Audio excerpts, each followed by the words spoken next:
अखंड मंडलाकारं व्याप्तं येन चराचरं यत्पदं दर्शितं येन तस्मै श्री गुरुवे नमः। मेरे चरणों में आप सभी का सादर प्रणाम। कैसे हैं आप सभी लोग? उम्मीद करता हूं आप सभी लोग बहुत अच्छे से होंगे, आपकी पढ़ाई अच्छे से चल रही होगी। मैं चित्रांश दादिच आप सभी का हार्दिक स्वागत, हार्दिक अभिनंदन करता हूं आज की इस कक्षा में। सो मोस्ट वेलकम एवरीवन, आप सभी का हार्दिक स्वागत है। फटाफट से अपने हाथों को थोड़ा सा रगड़ेंगे। चलो फटाफट से थोड़ा सा ऊर्जावान हो जाइए, थोड़ा सा फटाफट से अपने हाथों को इस प्रकार से घिसिए, जल्दी से फटाफट से। देखो मैं भी कर रहा हूं, है ना, क्योंकि तुम लोग क्या है, ठंड में ऐसे रजाई में यूं दुबक के और यूं पड़े पड़े पढ़ते रहोगे तो फिर क्या मजा नहीं आएगा। कम से कम आज तुम्हें उठना है, आज तुम्हें आंसर लिखने हैं। मैं तो कुछ भी नहीं लेके आया, मैं तो सिर्फ क्वेश्चन लेके आया हूं।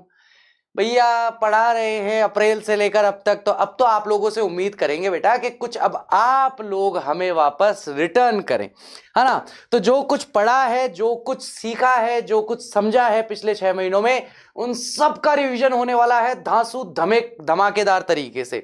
तो भैया पहले फटाफट सबसे शानदार, सबसे लाजवाब काम हम क्या करेंगे, वीडियो को लाइक करेंगे।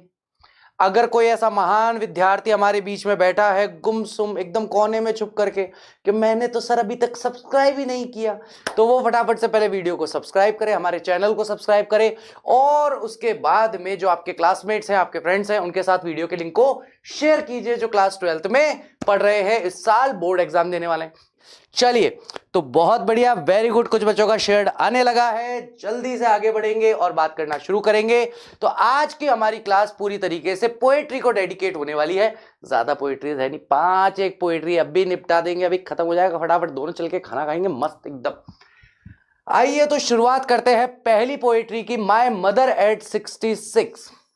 माय मदर एट 66 जो है, ये एक ऐसी कविता है, एक ऐसी पोएट्री है जिसके बारे में हमने जीवन में कभी ना कभी, किसी ना किसी क्षण में, किसी ना किसी मोड़ पे जरूर हमने इस बारे में सोचा होता है कि जब हम पहली बार मृत्यु को जानते हैं, समझते हैं, तब हमें ऐसा लगता है कि यार एक समय ऐसा भी आएगा जब हमें भी अपने माता पिता को खोना होगा। हमारे माता पिता की भी आयु हो जाएगी, वो भी वृद्ध हो जाएंगे, और वह हमें इस संसार में, इस घोर संसार में, इस पापी संसार में और इस क्रूर संसार में अकेला छोड़ करके चले जाएंगे। हमारे पास छुपने के लिए कोई जगह बचेगी नहीं उसके बाद। तो यही विचार है। तो यहाँ पर कमला दास जो हमारी कवियत्री है, वो अपनी माताजी के चेहरे की ओर देखती हैं और उन्हें लगता है कि मेरी माताजी बहुत वृद्ध हो चुकी हैं और एक ना एक दिन वो समय आ ही जाएगा जब मुझे इनसे अलग होना पड़ेगा। और इसमें वे कई सारी तुलनाएं करती हैं, यानी उनकी माताजी का चेहरा कैसा दिखाई दे रहा है। 80% पोएट्री तो इसी बारे में है कि भाई मम्मी का चेहरा कैसा दिख रहा है ना। इस पोएट्री को देख करके कभी भी अपनी मम्मी के चेहरे की ओर मत देखना, और कभी भी जाके इस बारे में बात मत करना, चांटे ही चांटे पड़ेंगे तुम में। बहुत सोच समझ के भैया, ये नहीं कि मम्मी इमोशनल होके चले गए, मम्मी आज मैंने ऐसी पोएट्री पढ़ी, मैं आपके बारे में सोच रही थी। क्या सोच रही थी बेटा? आपका चेहरा लाश की जैसे दिख रहा है, राख की तरह दिख रहा है आपका चेहरा। आपका चेहरा शरद ऋतु के चंद्रमा की तरह बिल्कुल धुंधला हो गया है। आपका चेहरा इतना बेजान, बिल्कुल लाइफलेस लग रहा है। चांटे ही चांटे बजेंगे तुम में, इसलिए थोड़ा संभल के, थोड़ा ध्यान से, थोड़ा प्रेम से, कुछ नहीं ठीक है, आराम से। Okay, Kamala Das's poem captures a poignant moment during a car ride to Kochi airport with her aging mother. कमला दास की कविता जो है कैप्चर करती है, यानी कि संग्रहित करती है एक पॉइग्नेंट मूवमेंट को, एक विलक्षण एक क्षण को, अपनी कार की यात्रा के दौरान जब वह कोची एयरपोर्ट की तरफ जा रही होती है, यानी कि अपने माताजी के घर से कोची एयरपोर्ट ये जा रही है विथ हर एजिंग मदर, अपनी वयोवृद्ध, वयोवृद्ध मतलब जिनकी उम्र हो चुकी है, ऐसी माताजी के साथ। द पोएट ऑब्जर्व्स, और यहां पर कवित्री जो है ध्यान से देखती है, जानती है, समझती है, महसूस करती है हर मदर्स डोजिंग फेस, अपने माताजी के उस चेहरे को जो डोजिंग अवस्था में, डोजिंग का मतलब उनिंदा, आधी नींदों में है, आधी जगी हुई है, मुंह खोल करके ऐसे लेटी हुई, आंखें आधी बंद है, डोजिंग अवस्था है, यानी कि पूरी तरीके से नींद आ भी नहीं रही है और पूरी तरीके से जग भी नहीं रही है, ऐसी अवस्था है। माउथ ओपन, उनका मुंह खुला हुआ है। Face ation like a corps, और चेहरा जो है एशन हो गया, राख जैसा दिख रहा है, जैसे कि किसी कॉर्प्स का चेहरा हो। कॉर्प्स का मतलब होता है लाश का चेहरा हो। Triggering deep pain and childhood fears of separation and loss. और ये ट्रिगर करता है मतलब शुरू कर देता है, किस तरह के विचार को शुरू कर देता है कि उनके बचपन का जो गहरा दुख है, दर्द है, या उनके बचपन का जो डर है सेपरेशन का, कि एक दिन वो अपनी माताजी से अलग हो जाएंगी, एंड लॉस, और उन्हें खो देंगी। Realising her mother's frailty and advancing age. और जैसे उन्हें रियलाइज होता है, जैसे उन्हें महसूस होता है, जैसे उन्हें समझ में आता है कि उनकी माताजी जो है फ्रेल हो रही हैं, फ्रेल मतलब धीरे धीरे जैसे जैसे उम्र बढ़ रही है वैसे वैसे कमजोर होती जा रही हैं। और एडवांसिंग का मतलब होता है बढ़ना। किस चीज का बढ़ना, क्या चीज बढ़ रही है, उनकी एज बढ़ रही है। She feels an old familiar एक का मतलब भी दुख दर्द या पीड़ा होता है, तो यहां पर वह महसूस करती है उसी पुराने परिचित दुख दर्द या पीड़ा को। To escape these distressing thoughts, और वह इन डिस्ट्रेस तनाव भरे विचारों से अपने आप को अलग करना चाहती है, भाग जाना चाहती है ऐसे तनाव भरे विचारों से। She looks outside at sprinting young trees and merry children spilling from homes. तो वह यहां पर स्प्रिंटिंग का मतलब होता है तेजी से पीछे की ओर दौड़ते हुए पेड़ों की ओर देखती है, ठीक है, एंड मैरी चिल्ड्रन, और प्रसन्न बच्चों की ओर देखती है जो अपने घरों से बाहर दौड़ते हुए निकल रहे हैं, स्लिप कर रहे हैं, ठीक है। सिंबलाइजिंग वाइटिलिटी, और ये जो युवा पेड़ हैं, ये जो छोटे बच्चे हैं, ये किसको सिंबलाइज कर रहे हैं, किसको प्रतीकात्मक रूप से दर्शा रहे हैं, वाइटिलिटी को, यानी जीवन शक्ति को। तो एक तरफ माता का चेहरा जो कि मृत्यु को दर्शा रहा है, और एक तरफ तेजी से भागते हुए पेड़ और युवा जोश से भरे हुए छोटे बच्चे जो कि जीवन के प्रतीक बन रहे हैं, जीवन को दर्शा रहे हैं। Youth in contrast to her mother's pallor, जो उनकी माता का चेहरा है, पैलर का मतलब उनका जो चेहरा है, उससे बिल्कुल कॉन्ट्रास्ट है ये दोनों दृश्य, उससे बिल्कुल विरोधाभासी है ये दोनों दृश्य।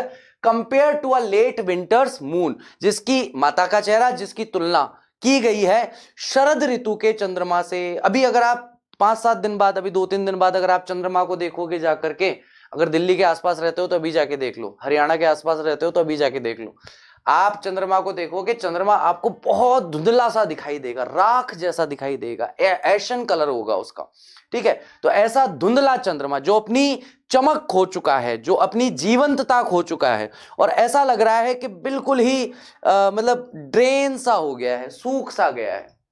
लेट विंटर के मून से उनके चेहरे की तुलना की गई है।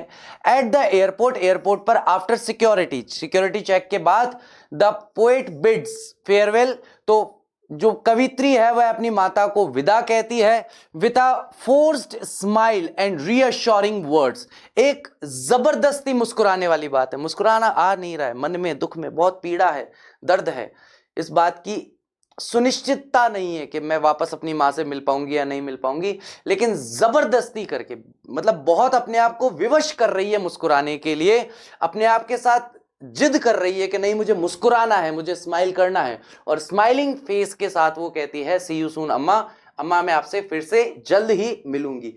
हालांकि यहां पर समझ में नहीं आता कि वो अपनी मां को प्रतिपुष्टि दे रही है, उन्हें आश्वस्त कर रही है कि मैं फिर से आपसे मिलने आऊंगी, या फिर वो खुद को आश्वस्त कर रही है कि जब तक अगली बार मैं आऊं तब तक मेरी मां रहनी चाहिए, ठीक है। हाइडिंग हर एंजाइटी, अपनी चिंता को छिपाते हुए, अबाउट पॉसिबल परमानेंट सेपरेशन, किस चीज के बारे में चिंता है, एक संभावित स्थायी तौर पर उनका सेपरेशन हो जाएगा, वे दोनों हमेशा के लिए अलग हो जाएंगे, इस बात को छिपाते हुए, ढकते हुए वह मुस्कुराहट का एक नकाब ओढ़ती है और अपनी मां से कहती है सी यू सून अम्मा, अम्मा मैं आपसे जल्द ही वापस मिलूंगी। While nurturing hope for reunion, जब वह नर्चर कर रही है, अपने अंदर पोषित कर रही है एक ऐसी आशा को, एक ऐसी उम्मीद को कि हम लोग फिर से मिलेंगे। The poem explores theme of ageing, mortality and emotional concealment. ये कविता जो है एक्सप्लोर करती है, देखने का, जानने का प्रयास करती है एजिंग को। कौन कौन सी थीम है इसकी, एजिंग आयु का बढ़ना, मॉर्टेलिटी मनुष्य की नश्वरता, कि इंसान जो है वह नश्वर है, एक ना एक दिन उसे मर जाना है मतलब एक ना एक दिन तो मृत्यु को प्राप्त होना ही है ना। इसलिए क्या कहते हैं कि जीवन असत्य है, जीवन का अंतिम सत्य क्या है? मृत्यु ही सत्य है ना, मृत्यु ही सत्य है। जीवन उस दिन से संकट में आ जाता है जिस दिन से हमारी उत्पत्ति माता के गर्भ में होती है। उस दिन से मृत्यु का जो खतरा है हमारे सर पर हमेशा मंडराता रहता है। तो मृत्यु को कभी भी एक मौका चाहिए, उसे एक बार लकी होना है कि चलो चलो चलो, क्या करोगे यहाँ पे, दुनिया बहुत खराब है ना। हमें अगर जीवित रहना है तो हमें हमेशा मृत्यु से बचना होगा। बाकी मृत्यु तो एक बार जिस दिन उसका लक चलेगा उस दिन मामला खत्म हो जाएगा, है ना। यही चीज है यहाँ पर इमोशनल कॉन्सीलमेंट। इमोशनल कॉन्सीलमेंट का मतलब क्या है कि भावनात्मक तौर पर या संवेगात्मक तौर पर कैसे वह अपनी भावनाओं को छिपाती है, कैसे वह अपने मन के दुख को, दर्द को, पीड़ा को अपनी माता से छिपाती है, इसके बारे में ये होने वाला है। सेंट्रल आइडिया के बारे में बात करेंगे। The poem highlights the universal pain of witnessing a parents ageing and the inevitable fear of separation and loss. ये कविता जो है हाईलाइट करती है, और हाईलाइट करके किस चीज को दर्शाती है? Universal pain. ये वैश्विक पीड़ा है। किसी भी व्यक्ति ने जिसने अपने माता पिता को खोया हो उसको ऐसा लगता है कि ये पीड़ा इस दुनिया में पहली बार और एकमात्र इंसान जो इस पीड़ा को भोग रहा है वो मैं हूं, जिसने पहली बार इस पीड़ा को भोगा है। ऐसा नहीं है, दुनिया में कई पीढ़ियां बीत चुकी है जिन्होंने इस पीड़ा को भोगा है, अपने माता पिता को विदा किया है इस संसार से। तो वही चीज है, इसलिए इसको क्या कहा गया? यूनिवर्सल पेन कहा गया। ये वैश्विक पीड़ा है, वैश्विक दुख है, वैश्विक दर्द है ना, कि हम विटनेस करते हैं, हम गवाह बनते हैं किसी भी व्यक्ति के माता पिता की एजिंग का, यानी उनके वृद्ध होने का और उनकी आयु के बढ़ने का, और अपरिहार्य डर जो है, एक ऐसा अनअवॉइडेबल फियर, एक ऐसा डर जिसे टाला नहीं जा सकता, सेपरेशन का, अलग हो जाने का, एंड लॉस का, अपने प्रियजनों को, अपने माता पिता को खो देने का। Through vivid imaginary and contrast, कई अलग अलग प्रकार की कल्पनाएं और कई अलग अलग प्रकार के जो विरोधाभास हैं उनके माध्यम से यहां क्या बताने की कोशिश की जा रही है? जैसे कि youthful trees and children versus the mother's corpse like pallor, जैसे युवा जवान पेड़ और बच्चों से तुलना की गई है मां के चेहरे की, जो कि कॉर्प्स लाइक है, एक लाश के चेहरे जैसा दिख रहा है।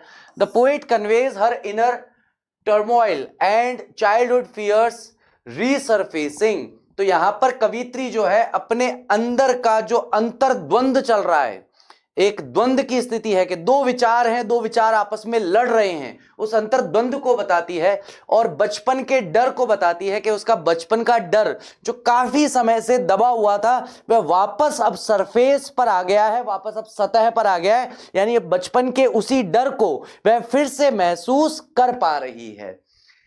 Despite the dread of mortality, जो डर है नश्वरता का, उसके बावजूद भी she mask her emotion with a smile, वह मास्क कर लेती है, ढक लेती है अपने इमोशंस को, अपनी भावनाओं को एक स्माइल के साथ, एक मुस्कुराहट के साथ, रिफ्लेक्टिंग ह्यूमन रेसिलियंस, जो कि दर्शाता है इंसान के रेसिलियंस को, एक्सेप्टेंस ऑफ ट्रांजिस, जो कैसे हमारी आयु में हम ट्रांजिट करते हैं, एक आयु से दूसरी, दूसरी से तीसरी आयु में पहुंचते हैं 50 साल, 51, 52, 53, 54, ये ट्रांजिशन है, एज का ट्रांजिशन है, उसमें कैसे आगे बढ़ते हैं। And the bitter sweet bond between mother and daughter, और कैसा कड़वा और मीठा संबंध होता है माँ और बेटी के बीच में। In the face of times relentless passage, और किस में? जो फेस ऑफ टाइम है, यानी कि समय के सामने ये चीज बिल्कुल ही रिलेंटलेस है, ये चीज बिल्कुल ही असंबंधित है। कहते हैं ना, मृत्यु किए अनकिए का इंतजार नहीं करती, कि ये कर लिया है, ये कर रहे हैं, ये करना बाकी है, ऐसा होगा। कहते हैं ना कि घर में आपने देखा होगा बूढ़ी महिलाएं होती है, वो कहती है कि एक बार है ना बस मैं इम्तियाज की शादी देख लूं फिर चली जाऊंगी अल्लाह के घर, है फिर इम्तियाज शादी कर लेता है। बोले दादी को लग रहा था कि एक बार मेरी दुल्हन देख के चली जाएगी। दुल्हन देखने के बाद में दादी कहती है कि एक बार बस पोते का मुंह देख लूं फिर चली जाऊंगी। इम्तियाज कहता है बोले एक कांड तो हो चुका है ऑलरेडी, जो नहीं करनी थी शादी वो तो हो चुकी। अब अगर दादी को अल्लाह के घर विदा करना है तो एक कार्य और बाकी है संतान उत्पन्न करने का, वो भी करना पड़ेगा। फिर धीरे से दादी कहते बस पोते का सेहरा देख लूं फिर चला जाओ। इम्तियाज ऐसा हो जाओ, दादी ऐसे क्या कर रही हो आप, है थोड़ी तो दया करो गरीब पर। तो वो चीज है कि मृत्यु जो है वह किए अनकिए की प्रतीक्षा नहीं करती। इम्तियाज का निकाह हुआ कि नहीं हुआ, मृत्यु थोड़ी इंतजार करेगी, मृत्यु को थोड़ी देखना है कि काम हो गया कि होना बाकी है ना। तो यही चीज यहां पर कही गई है कि मौत किए अनकिए का इंतजार नहीं करती है। अब आप लोगों के सामने 4 क्वेश्चन है, चारों क्वेश्चन के आंसर आप लोगों को ही देने हैं। मैं तो वर्बली बताऊंगा, उसके बाद आगे बढ़ेंगे, ज्यादा कोई टेंशन है नहीं, प्यार मोहब्बत से खत्म कर लेंगे। एक एक पोएट्री में क्या 10-10 12-12 क्वेश्चन है। Name of the poem my mother at 66, poet Kamala Das. कविता का नाम क्या है, माई मदर एट 66, और कविता का नाम कवियत्री का नाम क्या है, कमला दास। Why is the mother's face compared to a corpse? मां के चेहरे की तुलना एक कॉर्प्स या एक लाश से क्यों की गई है, क्यों की गई है? Why mother's face is compared to a corpse? मां का चेहरा कैसा है, पेल है, कैसा है, कैसा दिख रहा है, लाइफलेस दिख रहा है, कैसा दिख रहा है, एशन दिख रहा है, कैसा दिख रहा है,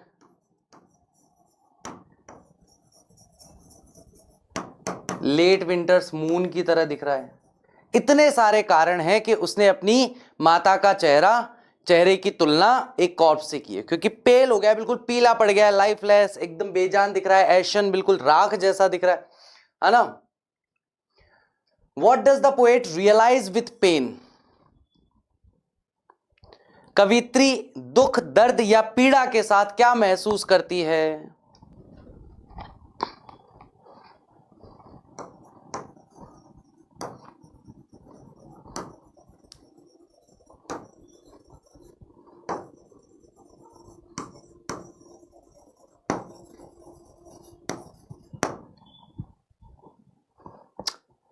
तो दुख दर्द पीड़ा के साथ वह महसूस करती है कि मेरी माताजी जो है ग्रोन वेरी ओल्ड, काफी वृद्ध हो गई हैं, एंड नियर डेथ, और मृत्यु के करीब आ पहुंची है। इसमें हमें बात करनी है कि उनकी आयु बढ़ रही है और वह मृत्यु के निकट आ गई हैं, क्योंकि बेसिकली पेन का कारण तो यही है ना, old age and near death. तो basically very old and near death वाला ही मेन पॉइंट यहां पर बन रहा है। Identify the simile use. Simile बताओ कहां पर होता है? जहां पर भी हम दो चीजों की तुलना करने के लिए या तो एज लगा लें या लाइक लगा लें या एज लाइक लगा लें या एज लाइक एज लगा लें, वहां पर सिमिली हो जाती है, वहां पर सिमिली हो जाती है। बहुत ही बढ़िया, क्या बात है, ऐसे लड़ी लगा दी, मजा आ गया, एकदम शानदार वाला काम हो गया। तो बताओ भैया, एज लाइक और एज लाइक एज कहीं दिख रहा है क्या पूरे पैसेज में? ये रहा, ई ढूंढा हम, और कहीं है क्या भैया? चलिए, सिमिली कहां होता है? जहां एज लग जाए, लाइक लग जाए, एज लाइक लग जाए, एज लाइक एज लग जाए, तो वहां पर सिमिली हो जाता है। तो मुझे एज मिल गया, तो मैं पता है क्या करूंगा एग्जाम में?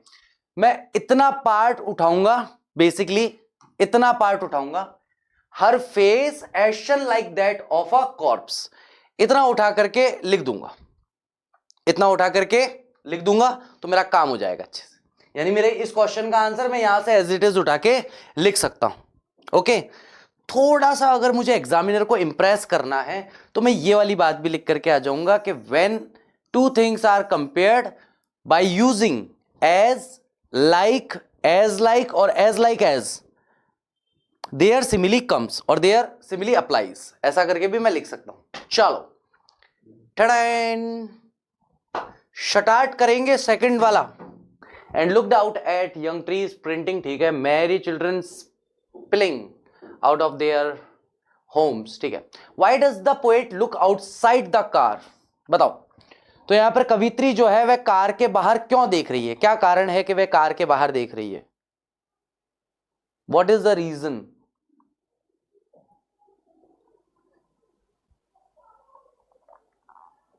है to distract herself from the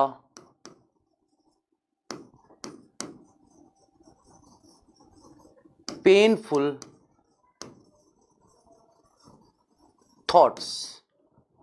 अब इसके आगे आप और भी जोड़ सकते हो, of her mother's age and she was feeling very uncomfortable, she was feeling afraid that she might lose her mother, so she want to just distract this thing, she want to distract herself from these uncomfortable thoughts, that's why she started looking outside of the window, simple, okay, ठीक है क्या?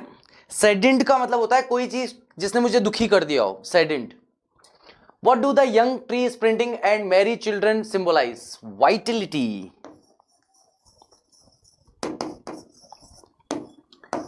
Life, है ना, vitality को दर्शाते हैं, जीवन को दर्शाते हैं, लाइफ को दर्शा रहे हैं, है ना, यूथ को दर्शा रहे हैं, बहुत बढ़िया, वेरी गुड, यूथ को दर्शा रहे हैं, एनर्जी को दर्शा रहे हैं, ऊर्जा, जीवन की युवा ऊर्जा को दर्शा रहे हैं, very nice, vitality, very nice, joyful of life, Joy को दर्शा रहे हैं, जॉय, डिलाइट, बहुत सारे वर्ड्स हैं इसमें, कहीं कुछ भी लिखो, सारे करेक्ट आंसर है।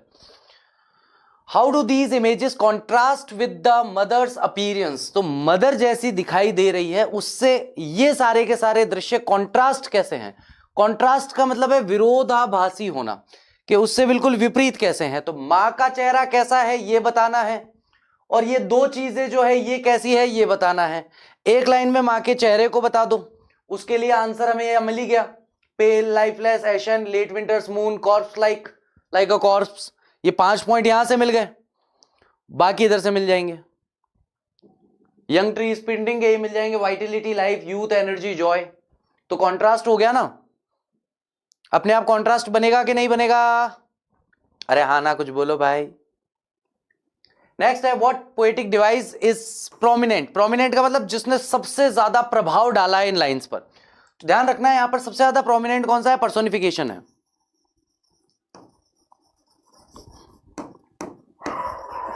पर्सोनिफिकेशन सबसे ज्यादा देखने को मिलता है। पर्सोनिफिकेशन को बोलते हैं मानवीकरण अलंकार, हिंदी में कौन सा हो जाता है? मानवीकरण अलंकार। मानवीकरण अलंकार का मतलब क्या हो गया कि जहां पर अमानव को, यानी कि जो इंसान नहीं है, उसमें इंसानों वाले गुणों को बताया जाए। कोई पशु हो, पक्षी हो, पेड़ हो, पौधा हो, उसे ऐसा बताया जाता हो या उसमें ऐसे गुण या धर्मों को देखा जाता हो जो गुण या धर्म सामान्यतः इंसानों में देखने को मिलते हैं, तो उसे क्या कहा जाता है? उसे क्या कहा जाता है? उसे कहा जाता है मानवीकरण अलंकार, पर्सोनिफिकेशन। तो अगर हम देखें सबसे ज्यादा प्रोमिनेंट कौन सा है, वैसे तो बहुत सारे अलंकार हो सकते हैं, लेकिन सबसे ज्यादा कौन सा अलंकार दिखाई दे रहा है? तो सबसे ज्यादा अलंकार यहां पर दिखाई दे रहा है यंग ट्री स्प्रिंटिंग में। ये है वो पार्ट जिसमें हमें मानवीकरण अलंकार देखने को मिलता है। मान लो कि अगर ये क्वेश्चन बन जाए कि इसमें से किस पार्ट में मानवीकरण अलंकार है, तो आपको यंग ट्रीज स्प्रिंटिंग, क्योंकि पेड़ कभी दौड़ते नहीं है, पेड़ कभी तेजी से नहीं दौड़ते। ये जो 100 मीटर की रेस होती है ना, इसे स्प्रिंटिंग कहा जाता है, कि आपको एक बार में दौड़ना है, पूरी जान लगाकर दौड़ना है, वो तो स्प्रिंटिंग है। आपको धीरे धीरे धीरे धीरे धीरे धीरे धीरे धीरे धीरे धीरे धीरे दौड़ना है, पर 10 किलोमीटर तक दौड़ना है, उसे कहते हैं मैराथन। जॉगिंग भी कह सकते हो, मैराथन उसके लिए सामान्यतः यूज होता है। आपके लिए पूरी जान से दौड़ना महत्वपूर्ण है तो आप स्प्रिंटिंग कर रहे हो, और आपके लिए ज्यादा दूरी तक दौड़ना महत्वपूर्ण है तो आप मैराथन में हो। That's the difference between marathon and what is the word, sprinting. ठीक है। Pale as the late winter's moon and felt that old familiar ache. My childhood's fear, but all I said was, see you soon, Amma. All I did was smile and smile and smile. Old familiar ache क्या है? कौन सा है पुराना परिचित दर्द? हाँ, तो पहला आ जाएगा इसमें फियर ऑफ चाइल्डहुड, पहला पॉइंट तो ये आ जाएगा।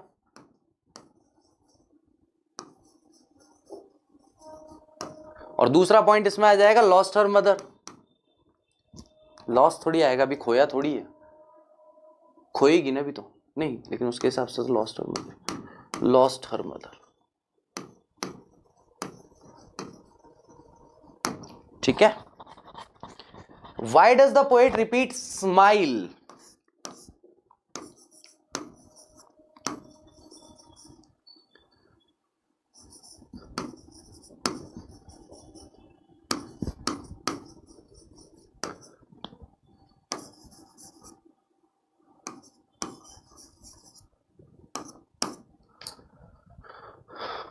कवि ने यहां पर स्माइल वर्ड को बार बार क्यों लिखा है? अगला आ जाएगा what are the parting words and what do they reveal. तो पार्टिंग वर्ड्स तो हो गए, सी यू सून अम्मा।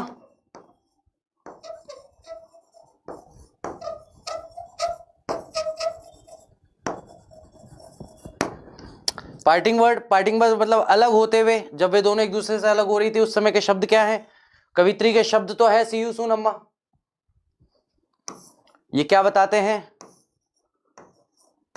ये है वर्ड्स ऑफ रीअश्योरेंस।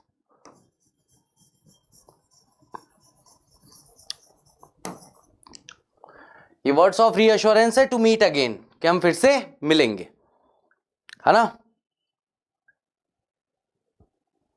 ठीक है क्या? नेम द सिमिली, आया फिर सिमिली आ गया, ये रहा एज।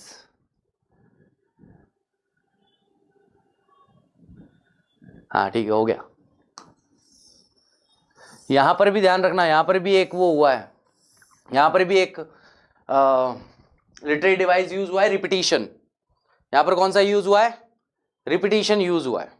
रिपीटिशन का मतलब हो गया जब भी किसी शब्द को पुनः पुनः बार बार किसी शब्द को लिखा जाए ताकि उस शब्द को महत्वपूर्ण बनाया जा सके, उस शब्द की गंभीरता को बताया जा सके, उसके लिए कविता में किसी एक ही शब्द को बार बार लिखा जाता है, एक ही अर्थ में, उसी अर्थ में, अर्थ बदलना नहीं चाहिए, तो वहां पर रिपीटिशन हो जाता है। तो यहां पर किसका रिपीटिशन हुआ है? Smile and smile and smile में स्माइल वर्ड का रिपीटिशन हुआ है, और रिपीटिशन अपने आप में एक लिटरेरी डिवाइस भी है। चलो नेक्स्ट बात करते हैं कीपिंग क्वाइट, चुप रहने का, शांत रहने का जो आनंद है उसके बारे में बात करेंगे पैब्लो नेरुदा। तो शांत रहना क्यों जरूरी है? क्योंकि जितना हम हाथ पैरों को चलाएंगे, जितना हम दिमाग को चलाएंगे, जितना हम जबान को चलाएंगे, जितना हम बिना मतलब के क्रियाओं में, बिना मतलब के कार्यों में जितना ज्यादा हम लोग संलिप्त रहेंगे, जितने ज्यादा हम लोग डूबे हुए रहेंगे, उतनी ही हम लोग क्या करेंगे? भसड़ मचाएंगे, उतना ही हम नाश मचाएंगे, उतना ही हम गड़बड़ करेंगे। इसलिए पैब्लो नेरुदा कहते रहे चुप बैठ जा रहे थोड़ी देर, मैं 12 तक गिनूंगा, ठीक है? तो चुपचाप जमीन पे बैठ जाओ, सारे बैठ जाओ, सब बैठ जाओ, कोई कुछ नहीं बोलेगा, कोई हाथ पैर नहीं चलाएगा। मछुआरा जो वहां पर मछलियां पकड़ रहा है वो भी नमक अपने घायल हाथों को, मतलब वो मछलियों को नुकसान नहीं पहुंचाएगा, प्रकृति को नुकसान नहीं पहुंचाएगा। नमक इकट्ठा करने वाला जिसके हाथों में छाले पड़ गए हैं, जिसके हाथ कट गए हैं नमक इकट्ठा कर करके, वो भी कुछ देर का आराम ले लेगा, वो भी अपने आप को चोट नहीं पहुंचाएगा, अपने आप को नुकसान नहीं पहुंचाएगा, वो भी थोड़ी देर रुक जाएगा।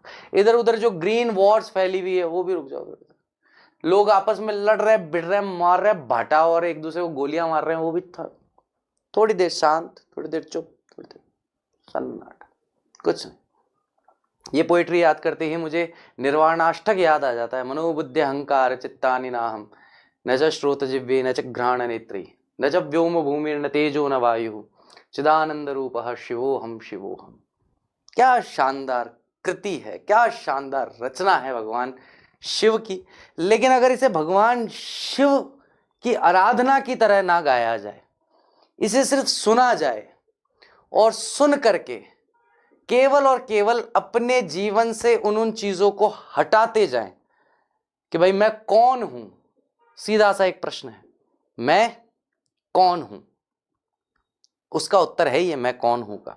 आदि गुरु शंकराचार्य जी से किसी ने पूछा था कि आप कौन हैं, तो उन्होंने कहा कि ना तो मैं मन हूं, ना मैं बुद्धि हूं, ना मैं चित्त हूं, ना मैं अहंकार हूं, मैं कुछ भी नहीं हूं। ना मैं ये कान हूं, ना मैं आंखें हूं, ना मैं नाक हूं, ना मैं मुंह हूं, ना मैं त्वचा हूं, मैं कुछ भी नहीं हूं। ना मैं पिता हूं, ना मैं पुत्र हूं, ना मैं सखा हूं, ना मैं बंधु हूं, मैं कुछ भी नहीं हूं। जितनी ज्यादा वो अपने आप को इन चीजों से दूर करते चले गए, उन्होंने एक अद्भुत शांति का अनुभव किया। कभी इसको अर्थ के साथ सुनकर, एक बार अर्थ के साथ समझ लेना, फिर उसको सुनना और एक एक चीज को अपने आप से दूर करते जाना वैचारिक तौर पर। ऐसा नहीं कि आंखों को दूर करना है तो लेके बैठे हैं, छुरा काटा और आंखें निकाल के बाहर फेंक रहे, वो नहीं। मानसिक तौर पर इन चीजों को अपने आप से दूर करना और एक अद्भुत शांति का आप अनुभव करेंगे। चलिए बात करते हैं। पैब्लो नेरुदा जो है प्रपोज करते हैं एक यूनिक एक्सपेरिमेंट, एक अद्वितीय प्रयोग करने के लिए। वो कहते हैं काउंटिंग टू 12, वो कहते हैं मैं 12 तक गिनूंगा एंड रिमेनिंग स्टिल, और मैं स्थिर रहूंगा, शांत रहूंगा, साइलेंट वर्ल्ड वाइड, और पूरे संसार को वे कहते हैं कि तुम सब थोड़ी देर के लिए शांत हो जाओ।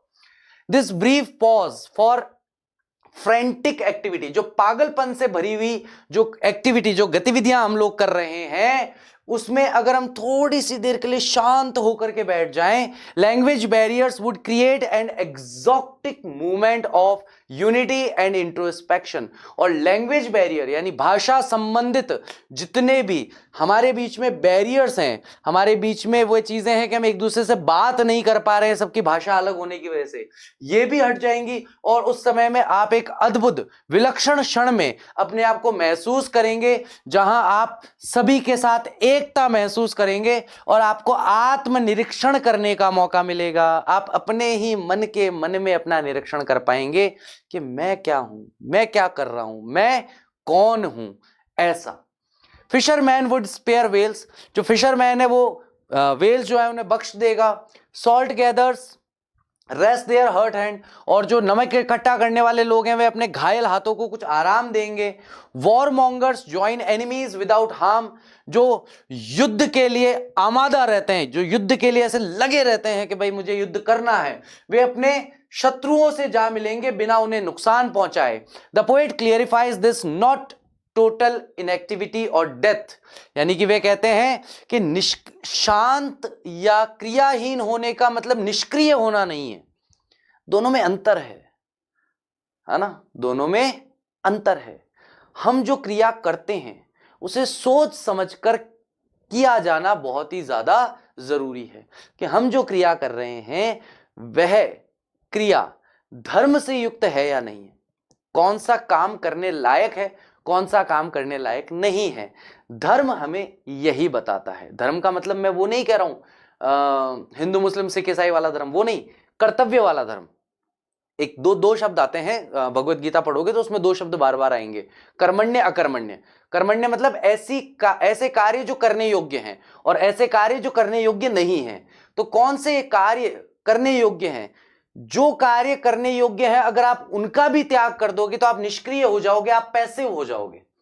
इसलिए हमें जो व्यर्थ के कर्म हैं या अधर्म के जो कर्म हैं उन्हें त्याग करने के लिए कहा गया है, उन्हें छोड़ने के लिए कहा गया है।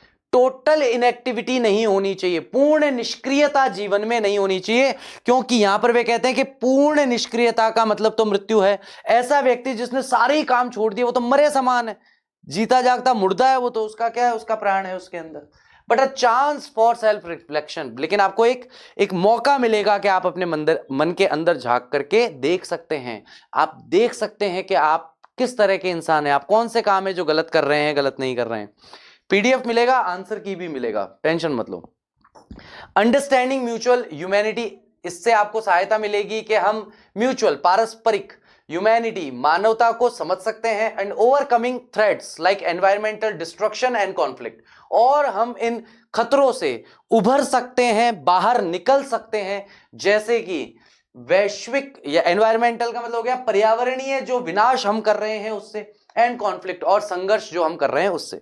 जैसे कि अभी एक और 20 नवंबर को एक नया निर्णय आया है माननीय सुप्रीम कोर्ट जी का। उन्होंने कहा है कि साहब अरावली, मतलब मैं जहां रहता हूं राजस्थान में, मेरा घर 3 तरफ से अरावली से घिरा हुआ है। राजस्थान अजमेर जो है, अजमेर 3 तरफ से अरावलियों से घिरा हुआ है। एक मैंने 10th क्लास में ही बताया था, कटोरे नुमा आकृति में बसा हुआ है। केवल एक डायरेक्शन है जहां पर आप बिना पहाड़ क्रॉस करे आप अजमेर से बाहर जा सकते हैं, क्योंकि ये जो रास्ता जाता है ये उदयपुर ब्यावर वाला रास्ता है ना।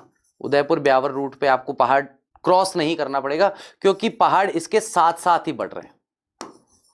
लेकिन अभी सुप्रीम कोर्ट का डिसीजन आ गया कि साहब जो भी 100 मीटर से नीचे की पहाड़ी है उसे अरावली नहीं माना जाएगा, यानी कि वह अब संरक्षण के क्षेत्र में नहीं रहेगी, वो अब प्रोटेक्टेड एरिया नहीं है।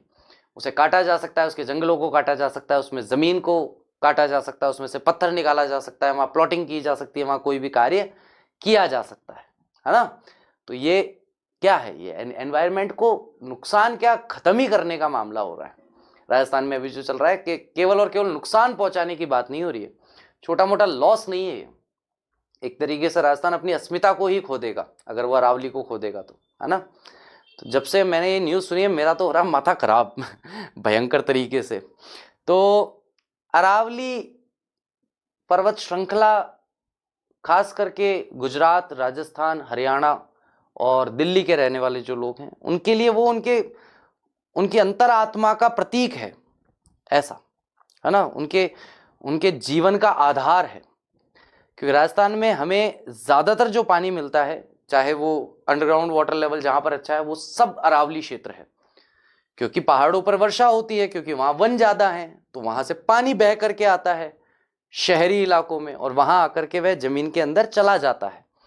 तो उससे हमें जल भी मिलता है, जीवन भी मिलता है और बढ़ते हुए रेगिस्तान से संरक्षण भी मिलता है। तो जल, जीवन और संरक्षण इन तीनों के लिए बहुत ज्यादा उपयोगी है जो अरावली पर्वत श्रृंखला है वो, है ना। ऐसा देखो आवाज उठ रही है, हम लोग भी अब कुछ ना कुछ करेंगे, थोड़ा सा देखेंगे। ड्रॉइंग फ्रॉम अर्थ सर्किल, तो जो ड्रॉ करता है, जो हमें लेकर आता है पृथ्वी के साइकिल से, पृथ्वी का जो चक्र है उससे। अपरेंट स्टिलनेस, ये जो प्रत्यक्ष स्पष्ट जो स्थिरता है, हाइडिंग लाइफ, ये जीवन को छुपाए हुए अपने अंदर। ही अर्जेस, यहां पर कवि जो है वह हमसे निवेदन करते हैं, प्रार्थना करते हैं, एम्ब्रेसिंग क्वाइट्यूड फॉर रिन्यूअल, कि हमें क्वाइट्यूड यानी कि शांति को एम्ब्रेस करना चाहिए। एम्ब्रेस का मतलब होता है गले लगाना चाहिए, आत्मसात करना चाहिए, उससे मिलना चाहिए, शांत होना चाहिए, ताकि हम रिन्यू कर सके, अपने आप में नवीनीकरण किया जा सके। ब्रदरहुड, भाईचारे के लिए, हार्मनी, परस्पर प्रेम के लिए, परस्पर सौहार्द के लिए, ऐसा। Ending with his own silence to let the idea resonate, और वह एंड करते हैं अपने खुद के साइलेंस को इसी विचार के साथ। यही विचार वे सब में प्रतिपादित करते हैं, इसी विचार को वह सबको बताते हैं। The poem advocates peace through contemplative stillness, और ये कविता जो है एडवोकेट करती है यानी कि पक्ष लेती है पूरी तरीके से, कंटेम्पलेटिव यानी कि जो हमें परिवर्तन करने की शक्ति रखती है, ऐसे स्टिलनेस से, ऐसी स्थिरता से। ठीक है, चलिए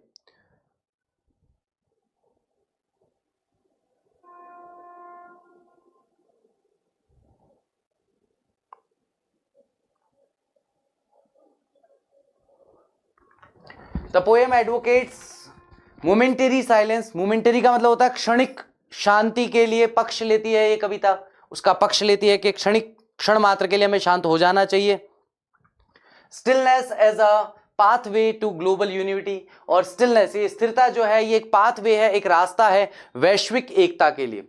इंट्रोस्पेक्शन एंड पीस, आंतरिक निरीक्षण और शांति, बाय पॉजिंग डिस्ट्रक्टिव एक्टिविटीज, ये बहुत इंपॉर्टेंट है कि हमें पॉज करना है, हमें रोक देना है किस तरह की गतिविधियों को, जो डिस्ट्रक्टिव, डिस्ट्रक्टिव का मतलब होता है विनाशकारी, तो हमें कौन सी गतिविधियां रोकनी है, जो विनाशकारी गतिविधियां हैं, जो मनुष्य का या प्रकृति का विनाश कर रही है, उन गतिविधियों को।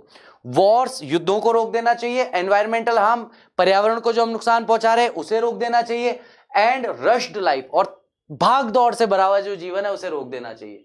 Humanity can recognise shared existence, और मानवता जो है वह पहचान सकती है शेयर्ड एग्जिस्टेंस को, यानी कि हम साथ में मिलकर के सभी भाइयों की तरह रह सकते हैं। फॉस्टर ब्रदरहुड, हमें बढ़ाना चाहिए, पालन पोषण करना चाहिए भाईचारे का, है ना। And interrupt cycles of violence, तो इंटरप्ट करें कि जो वायलेंस, हिंसा के जो चक्र चल रहे हैं, हिंसा का जो विशियस सर्किल है, कुचक्र है, उसको हम रोक सकें, इंटरप्ट कर सकें, उसमें हम बाधा उत्पन्न कर सकें। एलिनेशन, जो एक दूसरे के प्रति मन में घृणा है, उसे।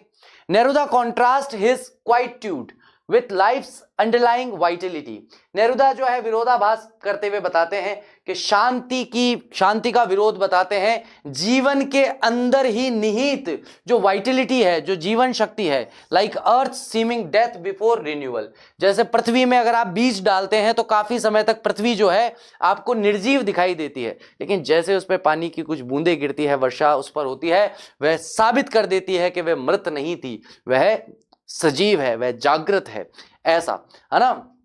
तो पृथ्वी जो दिखने में मृत लगती है लेकिन रिन्यूअल के बाद में जीवित महसूस होती है, जीवित दिखाई देती है। Emphasising that true understanding and harmony emerge not from action but reflection in action, तो वे इस बात पर जोर देते हैं कि वास्तविक समझ और हार्मनी जो है, प्रेम जो है, वह इमर्ज करती है, वह उत्पन्न होती है ना केवल एक्शन से, कार्यों से, बल्कि रिफ्लेक्टिव इन एक्शन से, यानी कि प्रतिबिंबित जो हम कार्य करते हैं उससे। फ्री फ्रॉम लैंग्वेज डिवीजन, जो कि किसी भी प्रकार की भाषाओं से संबंधित जो भेद है, विभाजन है, उससे स्वतंत्र होता है। चलो फटाफट से एक बार इसको सॉल्व करो। आप लोगों के सामने 4 क्वेश्चन है, फटाफट से सॉल्व करेंगे। ओके, काउंट टू 12 सिग्निफाई क्या करता है? तो देखो, काउंट टू 12 जो है वो टाइम को सिग्निफाई करता है। टाइम को 2 तरीके से सिग्निफाई कर सकता है, एक तो वॉच के माध्यम से, क्योंकि एक घड़ी में कहां तक का होता है समय, एक घड़ी में 12 तक का समय होता है। उसके अलावा ये मंथ को भी वो करता है, सिग्निफाई करता है। अभी कौन सा महीना चल रहा है, कौन से नंबर का महीना चल रहा है? दिसंबर चल रहा है। कौन सा मंथ है? ये 12th मंथ है। तो ये 12 और ये 12 जो है, इसका मतलब पता है क्या है? यहां पर इसका मतलब है फॉरएवर। जो सिग्निफाई ये करता है, ये फॉरएवर को सिग्निफाई करता है। फॉरएवर का मतलब हो गया हमेशा हमेशा, हमेशा हमेशा के लिए, है ना। तो ये घड़ी का जो 12 है उसके लिए भी करता है, ये इसके लिए भी करता है, और काउंट टू 12 जो है ये 12 सेकंड के लिए भी करता है, 12 सेकंड के लिए। लेकिन बेसिकली यहां सेकंड का वो नहीं है सिग्निफिकेंस, यहां पर महत्व जो है वो सेकंड का है नहीं। महत्व जो है वो किसका है? 12 आवर्स का। घड़ी में 12 बजते हैं हमारे, 0 से 12 होता है, और दिसंबर मंथ का है। Why does the poet want no language spoken?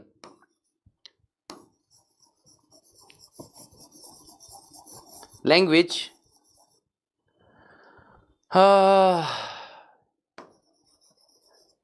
Creates differences. भाषा जो है वो डिफरेंस क्रिएट करती है, लोगों को अलग अलग करती है। हाँ, डिवाइड पीपल, बहुत बढ़िया। या लैंग्वेज इज अ बैरियर, एक बाधा की तरह काम करती है, ऑब्स्टिकल की तरह काम करती है। लैंग्वेज इज अ ऑब्स्टिकल, इसलिए वह मना करता है कि कोई भाषा मत बोलो।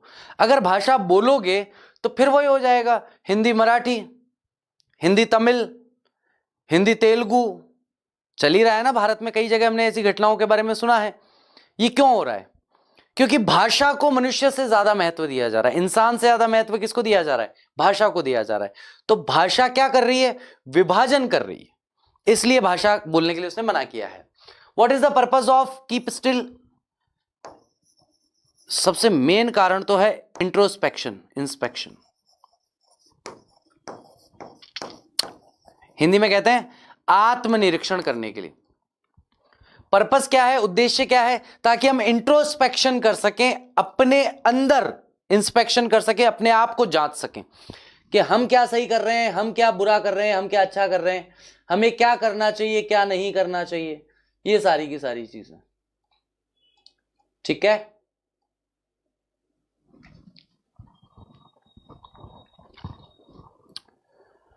Identify the tone. यहां पर टोन कैसी है इस पूरे इसकी? ये बहुत ही सजेस्टिव टोन है, एडवाइस कह सकते हो इसे आप, एडवाइस वाली टोन है इसके अंदर, आपको सलाह दी जा रही है कि आप ऐसा करो, है ना। और आप चाहो तो इसे इंस्ट्रक्शन वाली टोन भी कह सकते हो, इंस्ट्रक्शन वाली टोन भी है इसमें, थोड़ा सा एडवाइस एंड इंस्ट्रक्शंस कह सकते हो। समरी और सेंट्रल आइडिया में क्या डिफरेंस होता है? समरी में जो कुछ कविता में बताया गया है उसका सारांश बताते हैं, ये तो हो गई समरी। अगर कविता लिखी गई है 200 शब्दों में और मैंने आपको कहा कि 80 शब्दों में बताओ कि आपने इस कविता में क्या क्या पढ़ा, बस केवल ये बताना है क्या क्या पढ़ा, क्या समझा, आपको क्या लगता है, कुछ नहीं बताना। कविता में क्या लिखा हुआ है उसे बताओ, बस जो रिटन है, जो वर्ड्स का इस्तेमाल हुआ है, केवल वो बताना है, ठीक है। तो उसे कहा जाएगा समरी। अब बात आती है फिर सेंट्रल आइडिया क्या है? मेरे दिमाग में एक विचार है कि इस संसार में बहुत हिंसा हो रही है, और ऐसा नहीं है कि इंसान इंसान पर ही हिंसा कर रहा है, इंसान इंसानों पर भी हिंसा कर रहा है, इंसान प्रकृति पर भी हिंसा कर रहा है, इंसान दूसरे जीव जंतुओं पर भी हिंसा कर रहा है। अच्छा, इंसान खुद पर भी हिंसा कर रहा है, इंसान खुद पर भी हिंसा कर रहा है। 18 घंटे 16 घंटे काम कर रहा है, क्यों कर रहा है? ताकि 2 वक्त की रोटी कमा के खा सके। अरे 2 वक्त की रोटी तो 8 घंटे की नौकरी में भी आ जाएगी, फिर 16 घंटे काम क्यों कर रहा है भाई? 15 घंटे काम क्यों कर रहा है? 14 घंटे काम क्यों कर रहा है? तो वो अपने कुछ आनंद के लिए वो इतना ज्यादा अपने ऊपर भी निर्दयी हो चुका है कि वह अपने आप को भी नहीं बख्श रहा, इतना हिंसक हो गया इंसान। तो यहां पर कवि चाहता है कि भाई इंसान जो है थोड़ा बैठे, शांति से सोचे, समझे, इंट्रोस्पेक्ट करे। अब मैं चाहता हूं, कवि के रूप में मैं चाहता हूं कि इंसान ऐसा करे, कवि के रूप में मैं चाहता हूं इंसान ऐसा करे। तो मैं एक काम करता हूं, डायरेक्टली तो इंसान को कहूंगा नहीं कि ऐसा कर, मैं एक ऐसी कविता लिखता हूं जिसमें इस भाव को मैं डाल देता हूं, और फिर जब कोई भी व्यक्ति इसे पढ़ेगा तो उसको समझ में आ जाएगा कि अच्छा, मुझे थोड़ा बैठ के शांति से सोचना चाहिए कि मैं अपने जीवन में कर क्या रहा हूं। एक्सट्रैक्ट का मतलब होता है किसी भी कविता का कोई भाग, स्टेंजा का मतलब होता है पद्यांश, एक्सट्रैक्ट का मतलब होता है भाग, ऐसा। It would be an exotic movement without rush, without engines, we would all be together in a sudden strange. Okay, exotic movement का क्या मतलब है? What is exotic movement? ये exotic movement है movement of brotherhood, BROTHER, hood and unity। ये एक exotic movement बनेगा, brotherhood और unity वाला। Okay, why would it feel strange? It will be very calm and it will be a moment of happiness. That is why. How does this movement promote unity?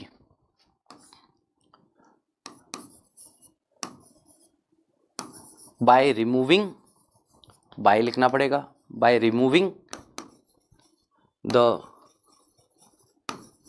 Reasons of, अब जगह कम बची है, conflict तो कैसे लिखूं, war लिख देता हूं, बाकी तुम चाहो तो कॉन्फ्लिक्ट वगैरह लिख सकते हो, है ना। पोएटिक डिवाइस कौन सा है? Sudden strangeness. बताओ भैया, एस और एस, इसका मतलब क्या है? व्यंजन ध्वनि आई है। इंग्लिश में कहेंगे तो कॉन्सोनेंट साउंड आया है, और कॉन्सोनेंट साउंड आया है लगातार 2 बार, 2 या 2 से अधिक बार होने पर कौन सा हो जाता है? बताओ, एलिटरेशन। ठीक है, जहां पर भी व्यंजन ध्वनि 2 या 2 से अधिक बार रिपीट होती हो, जैसे कि यहां पर स की ध्वनि जो है, सडन स्ट्रेंजनेस, स की ध्वनि 2 बार रिपीट हुई है, तो एलिट्रेशन यहां पर हुआ है। एलिट्रेशन, ऑल्ट्रेशन नहीं हुआ है, एलिट्रेशन हुआ है। थर्ड वाला क्वेश्चन है कि ये जो क्षण है, ये यूनिटी या एकता को कैसे प्रमोट करेगा, कैसे आपको प्रेरित करेगा, प्रोत्साहित करेगा यूनिटी के लिए, एकता के लिए। भगवान, पानी, काम का मतलब हो गया शांत। Perhaps the earth can teach us as when everything seems dead and later proves to be alive, now I will count up to 12 and you keep quiet and I will go, ठीक है। Earth हमें क्या सिखा सकती है? The earth can teach us when everything seems dead and later proves to be alive. ये ऐसा का ऐसा अगर आप आंसर लिख दोगे तो भी आपके पूरे मार्क्स आ जाएंगे, कोई दिक्कत नहीं। Why is keeping quiet is not total inactivity, है ना, because total inactivity means death.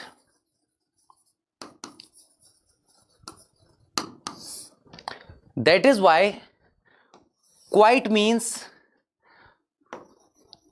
Do good activity, अच्छे कार्यों वाली एक्टिविटी हमें करनी है। एथिकल एक्टिविटी, मॉरल एक्टिविटीज, ये तो सब हमें करनी है ना। What does the poet mean I will go? I will गो का मतलब है ऑलवेज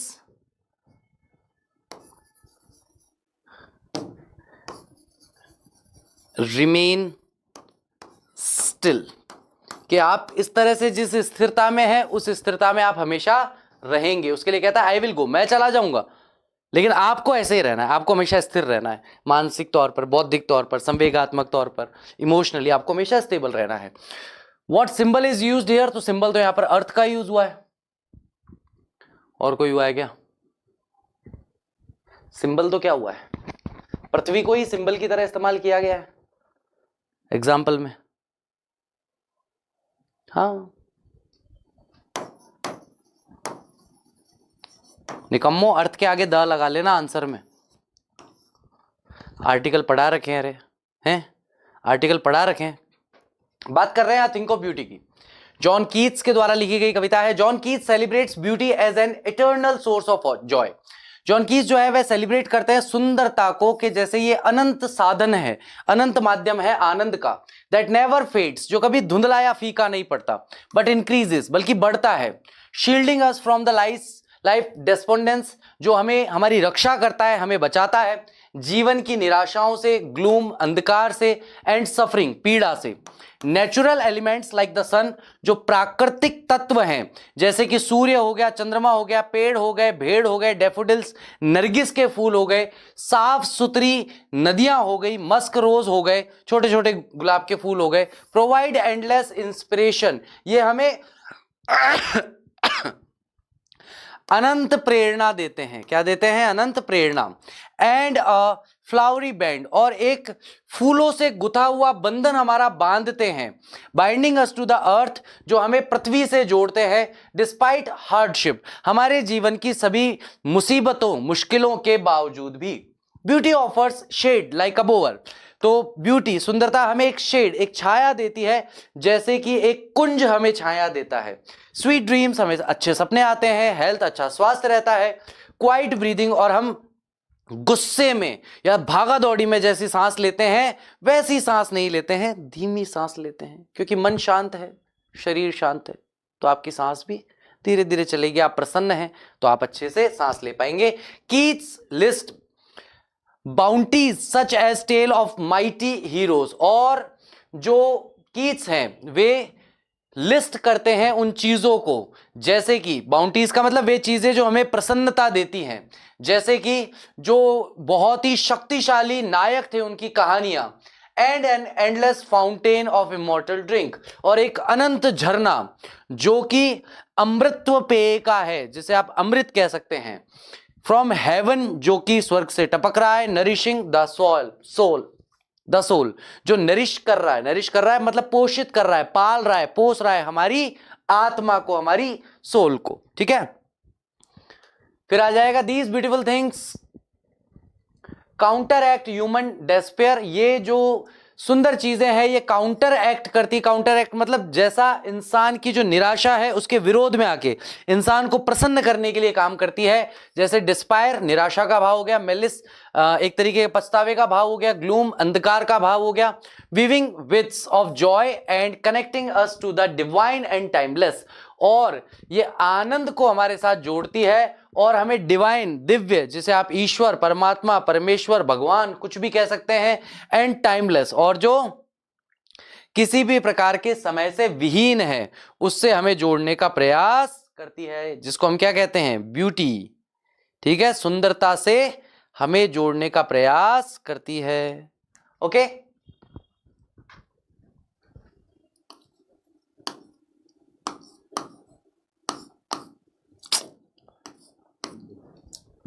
चलिए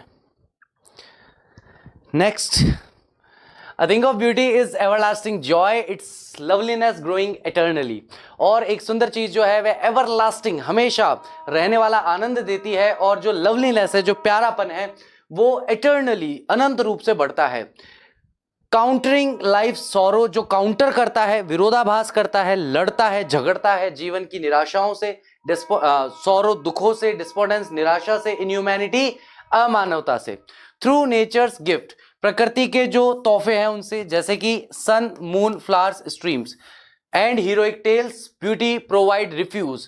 तो ये सारी की सारी प्राकृतिक चीजें जो है, जो नायकों की कहानियां है, ये सारी चीजें हमें रिफ्यूज, हमें आश्रय देती है, हमें शरण देती है, इंस्पिरेशन, हमें प्रेरणा देती है, स्पिरिचुअल नरिशमेंट और आध्यात्मिक पोषण देती है, like an immortal heavenly drink, जैसे कि अमृतत्व का पेय पदार्थ हो, जिसे हम अमृत कह देते हैं।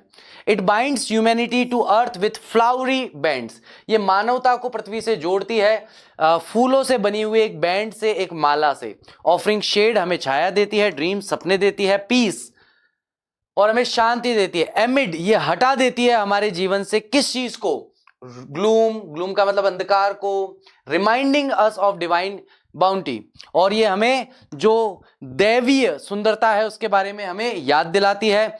And redemptive power of aesthetics in overcoming suffering, कैसी रिडेम्पटिव, रिडेम्पटिव का मतलब अद्भुत शक्ति है एस्थेटिक्स में, सुंदरता में। एस्थेटिक सुंदरता को ही कहा जाता है। इन एवर ओवरकमिंग सफरिंग, जिससे हम अपनी सफरिंग से, अपने दुख से, दर्द से, पीड़ाओं से बाहर निकल सकते हैं। What is beauty? Why is beauty a joy forever? Because it gives us everlasting happiness, है ना, क्योंकि ये हमें लंबे समय तक रहने वाली प्रसन्नता देती है।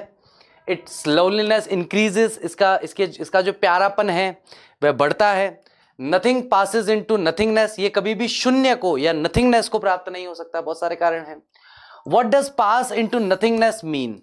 तो पास इंटू नथिंगनेस का मतलब है किसी भी चीज का शून्य हो जाना, है ना। End of everything, end of anything, end of anything. Nothingness का मतलब हो गया किसी चीज का शून्य हो जाना, खत्म हो जाना, समाप्त हो जाना। तो पास इंटू नथिंगनेस का मतलब है एंड ऑफ एनीथिंग, किसी चीज का समाप्त होना। तो जो सुंदर चीज है वह कभी शून्यता को या समाप्ति को प्राप्त नहीं हो सकती, वह समय के साथ बढ़ती ही चली जाती है। बोवर वैसे हिंदी में कहा जाता है कुंज को, आप यहां कह सकते हो शेड के लिए, छाया के लिए, है ना। Identify the poetic device in the first line. Think of beauty is a joy for ever, it's loveliness increases, it will never pass into nothingness but will keep a बोवर quiet for us. यार मेरे को तो paradox ही लग रहा है यहां पर, मेरे हिसाब से तो पैराडॉक्स है। एक बार चेक कर लेना भाई, 99% तो पैराडॉक्स है। क्योंकि अगर ये एक जॉय फॉरएवर है, और अगर ये बात ये क्लियर हो गई कि ये हमेशा रहने वाला जॉय है, तो पास इनटू नथिंगनेस की जरूरत ही नहीं थी। लेकिन यहां पर किसी भी एक चीज के दोनों पक्षों को बता दिया गया, सकारात्मक और नकारात्मक, दोनों ही पक्षों को एक साथ बता दिया गया है। ये सकारात्मक पक्ष हो गया, नकारात्मक पक्ष हो गया, दोनों को एक साथ बताया जा रहा है। पैराडॉक्स हो रहा है यहां पर, है ना। इन दोनों को अगर आप कॉन्ट्रास्ट में देखोगे तो ये आंसर डी का, क्वेश्चन नंबर डी का आंसर बन जाएगा। चलिए, some shape of beauty moves away the pall from our dark spirits, such the sun, the moon, the trees old and young, sprouting a shady boon. What removes the pall from our dark spirit? तो beauty, a thing of beauty, सीधा यही लिख दो। मेरे को तो और कुछ नहीं मिलेगा, तो मैं तो यही लिख के आऊंगा, थिंक ऑफ ब्यूटी। और अब थिंक ऑफ ब्यूटी के, अरे रे रुक जा भाई, प्लस एग्जाम्पल्स, इसके एग्जाम्पल ले लो 2 4 5 जिनकी स्पेलिंग आसान हो। न्यू एंड ओल्ड ट्री हो गया, सन हो गया, मून हो गया, है ना। जो 4-5 एग्जाम्पल जो भी इजीली याद आ जाए वो लिख के आ जाओ, और क्या है ना, हो जाएगा, उसमें तो कोई दिक्कत नहीं है। बहुत बढ़िया। लिस्ट समथिंग कर लो यार, ये तो मैं नहीं करवा रहा इसको, तो इसमें तो बता दो। ये रहा, सन आ गया, मून आ गया, tree old and young tree आ गया। बस ध्यान रखना कि ओल्ड एंड यंग को आगे लेना है और ट्रीज को पीछे लेना है, क्योंकि ये है भैया एडजेक्टिव्स और ये है आपका नाउन, तो इसलिए इनको आगे पीछे कर लेना। स्प्राउटिंग और शेडी बूम, तो इसमें स्प्राउटिंग का छोड़ दो, शेडी बूम ले लो, ठीक है, शेडी बूम, ये हो जाएगा। Okay, how do they help humanity? By removing, अब इसके आगे सारी चीजें हो जाएगी, वो जो अपना सैडनेस था, ग्लूम था, ये सारे के सारे वर्ड्स यहां पे आगे आ जाएंगे, ठीक है। What is the rhyme scheme here? Rhyme scheme तो पता ही है सबको, राइम स्कीम कैसी होती है ना, A B A B A B B, यहां पर इसके अंदर यूज हुई है ए बी बी।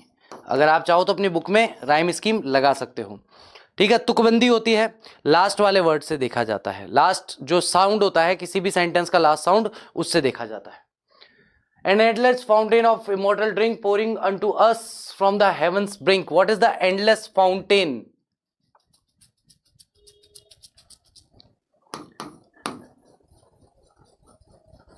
नेचुरल ब्यूटी को कहा गया है। What does it pour? वैसे तो एलिक्सर कहा जाता है उसे, है ना, लेकिन एलिक्सर की स्पेलिंग ना आए तो देख लेना, एलिक्सर कहा जाता है, एलिक्सर अमृत को, है ना, अमृत। अपने यहाँ पे क्या कहा गया है इसको, यहाँ पे क्या कहा गया है,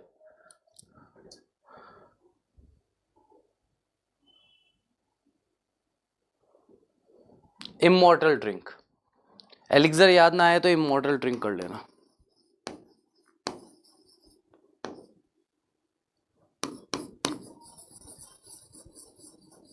वैसे इसे एलिक्सर कहते हैं, अमृत को। हाँ, from where does it come?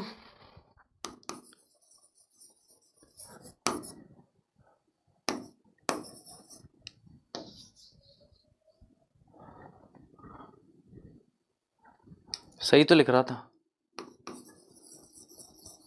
Brink of haven, स्वर्ग के किनारे से, है ना।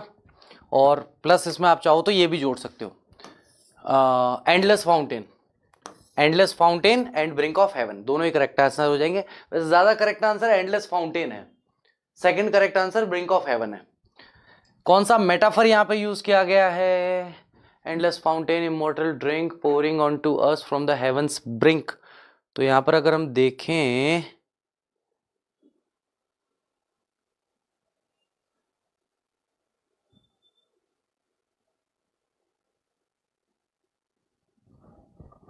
ये पूरा ही आ जाएगा भाई। इसकी तुलना की गई है, मतलब ब्यूटी ना कह करके, ब्यूटी की तुलना इससे की गई है, सुंदरता जो है ना उसकी तुलना किससे की गई है, ब्यूटी या सुंदरता की तुलना की गई है इससे, है ना। यहां पर इसकी तुलना की गई है, तो तुलना करी है, और एज लाइक एज वगैरह कुछ नहीं लगाया, तो इसका मतलब यहां पे मेटाफर है, ठीक है, यहां पर मेटाफर का यूज हुआ है।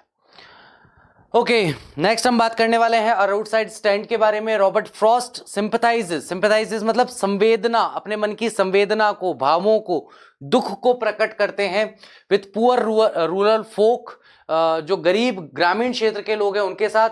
Who erect roadside stand to sell wild berries and squash, जो कि निर्माण करते हैं सड़क किनारे एक स्टैंड का, एक छोटी दुकान का, जहां पर वे जंगली फल, जो बेर के फल हैं, वे बेच सकें, स्क्वैश लौकी वगैरह बेच सकें। Hoping for city cash to improve their life, आशा करते हैं शहर से, कुछ शहर के जो आगंतुक लोग हैं उन्हें कुछ पैसा दें ताकि वे अपने जीवन को बेहतर बना सकें।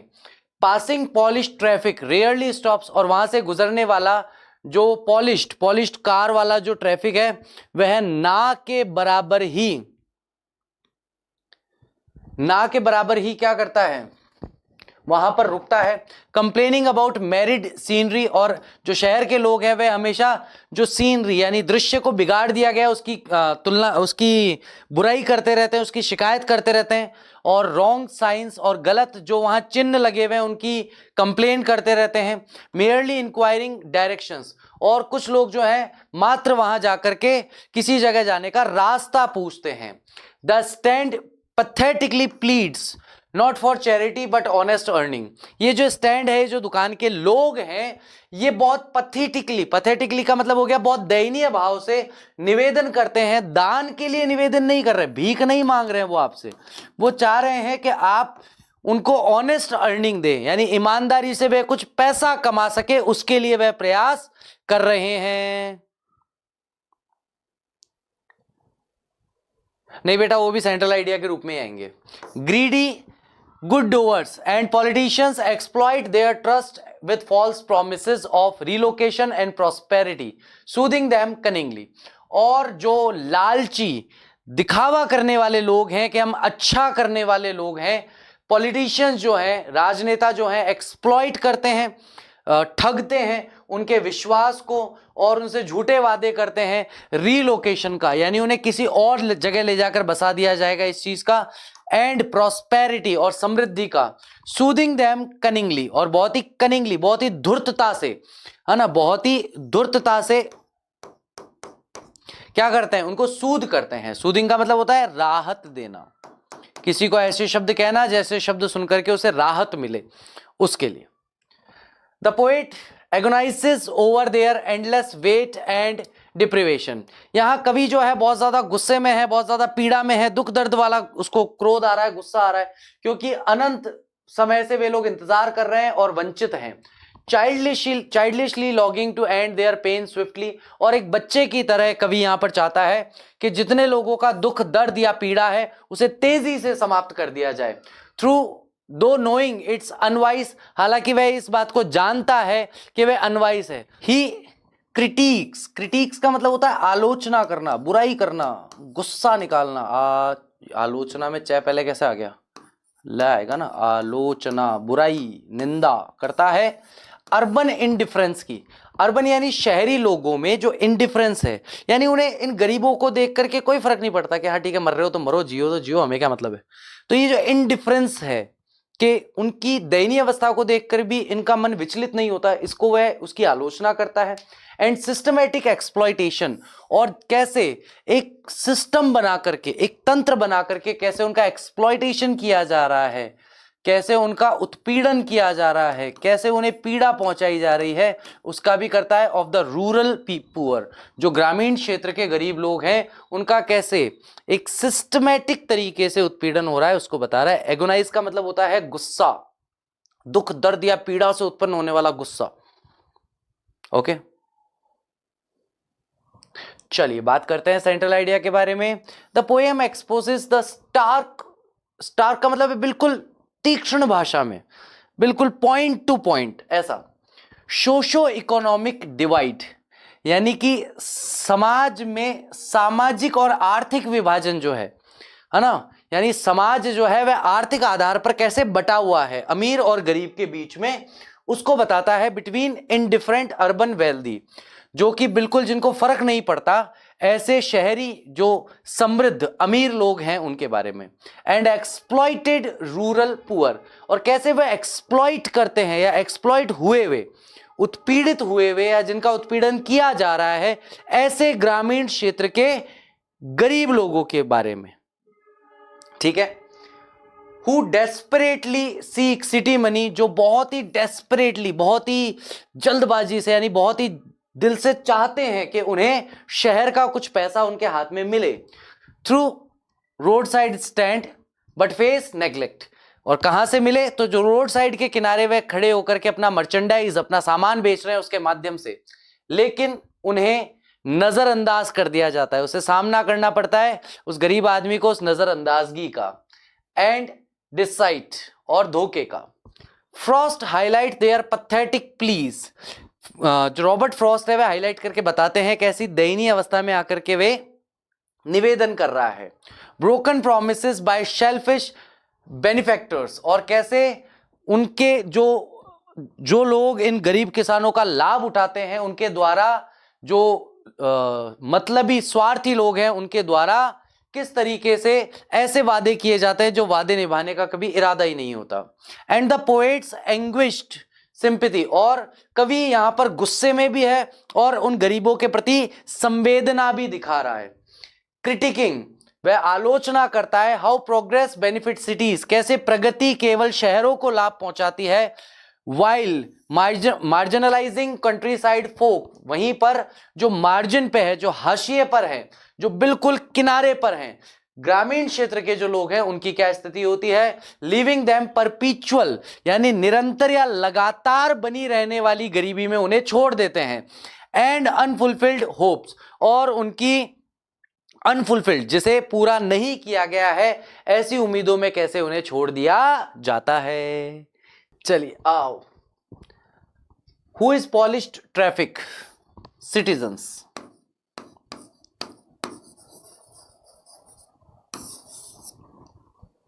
Citizens of cities, big cities, ऐसा भी कर सकते हो। बाकी एक बच्चे ने अच्छा लगा है, क्या बात है।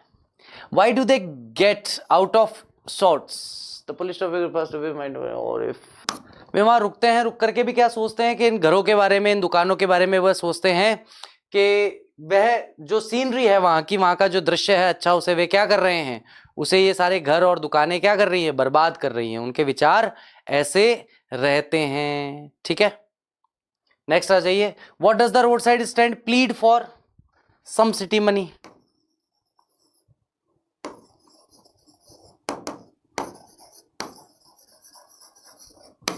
और अ सेल,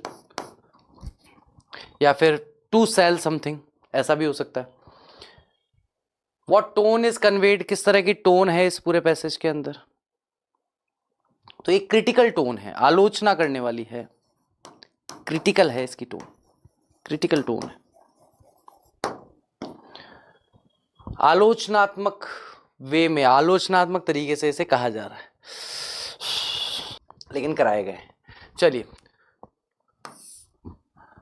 देखो, ग्रीडी गुड डूअर्स का मतलब हो गया कौन से लोग हैं, जो लालची लोग हैं लेकिन दिखावे के लिए अच्छा काम करने वाले लोग हैं, है ना। दिखावे के लिए तो ऐसा दिखाते हैं जैसे हम बहुत अच्छे लोग हैं, लेकिन वास्तविकता में लालची किस्म के लोग हैं, है ना। तो ग्रीडी गुड डूअर्स आप कह सकते हो ब्यूरोक्रेट्स को प्लस पॉलिटिशियंस को।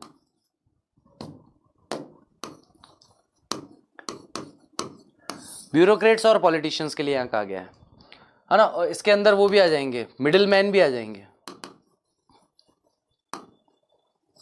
मिडिल मैन भी आ जाएंगे। बीस्ट ऑफ प्रे किसे कहा गया है, इन्हीं तीनों को कहा गया है। How do they exploit the poor,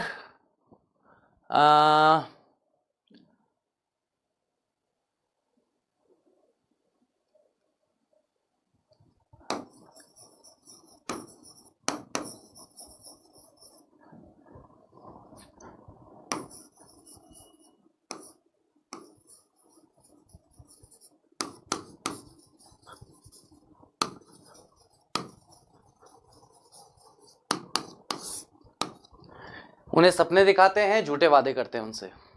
identify the irony, irony good, ये यही है ना आयरनी, ये आयरनी तो है, हिंदी में कहते हैं व्यंग्य। क्या अरे व्यंग्य बोल करके व्यंजन लिख रहा हूं।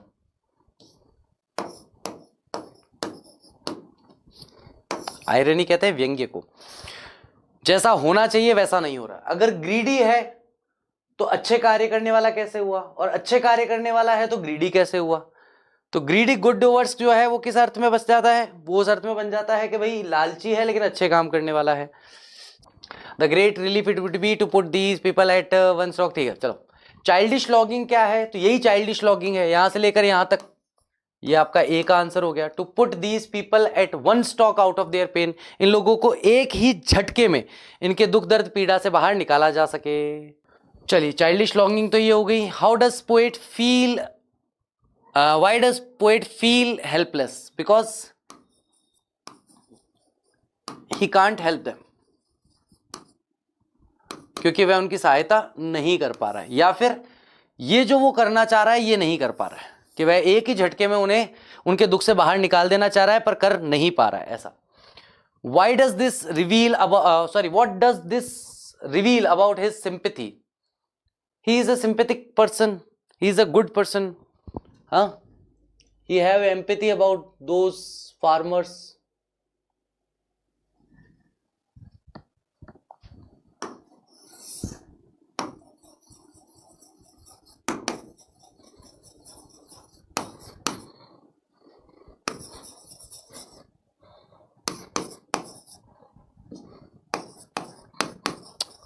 उसकी जो his sympathy about rural poor people, ग्रामीण गरीब लोगों के बारे में उनकी जो सिंपैथी है उसको रिवील करता है. What contrast is highlighted in the poem? Contrast, कौन सा कॉन्ट्रास्ट आया, कौन सा विरोधाभास आया?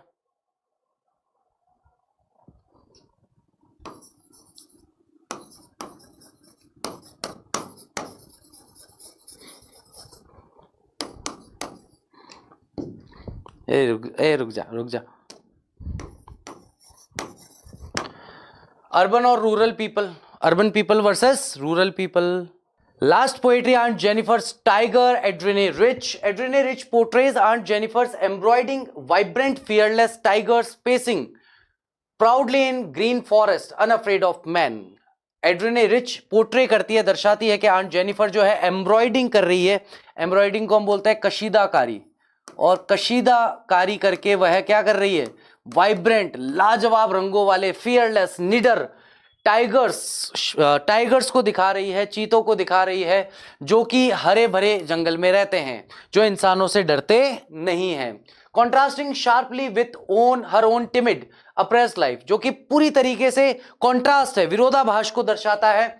उसका खुद का जो डरपोक और अप्रेस्ड लाइफ है, यानी कि डरने वाली और एक दबी कुचला जो उसका जीवन है उससे. Her fingers flutter nervously through wool, और उसकी उंगलियां जो है बहुत डरते हुए ऊन के बीच में से चल रही है. Struggling with the Ivory needle, और हाथी दांत से बनी हुई जो निडल है, सुइयां है, उसमें उसको चलाने में वह बहुत स्ट्रगल कर रही है, संघर्ष कर रही है. ड्यू टू मैरिटल ऑर्डील्स, उसकी जो शादी के बाद में उसके घर का कामकाज का जो उस पर प्रेशर आया, जिससे वह दब गई, कुचल गई, पूरी अपने पति की एक तरीके से गुलाम बन के रह गई, उसकी वजह से. The massive wedding band symbolizes the heavy burden of patriarchal dominance mastering her. और जो अंगूठी के भारी वजन को बताया गया है वह सिंबलाइज करता है, प्रतीकात्मक रूप से बताता है भारी बोझ को, जो पैट्रियार्कल डोमिनेंस को बताता है, यानी पितृ सत्ता के द्वारा होने वाले डोमिनेंस को, उत्पीड़न को, अत्याचार को बताता है, जिसने उस पर स्वामित्व कर रखा है, उस पर एक तरीके से उसका मालिक बना हुआ है. इवन इन डेथ, बल्कि मृत्यु में भी, her terrified hands remain ringed by these ordeals, और उसकी जो टेरिफाइड हैंड्स है, उसके जो घबराते हुए, उसके जो डरे हुए हाथ हैं, वे रिंग्ड रहते हैं, वे अंगूठी में घिरे हुए हैं इन ऑर्डील्स से, इन सारी के सारे कामों से. यस, हर आर्टिस्टिक टाइगर्स एंड्योर, हाँ, उसके जो आर्टिस्टिक यानी कि कवित्व प्रतिभा से जो उसने टाइगर बनाए हैं वे एंड्योर हैं, वे उसको साहसी बना रही है. पेसिंग, जो आगे बढ़ रहे हैं, स्लीक हैं, शिवेल्ड्रिक हैं, इमोर्टलाइज करते हैं उसकी सप्रेस्ड, यानी कि जो दबी कुचली उसकी भावनाएं हैं उसको जागृत करते हैं, स्वतंत्रता के लिए, शक्ति के लिए और आत्मविश्वास के लिए.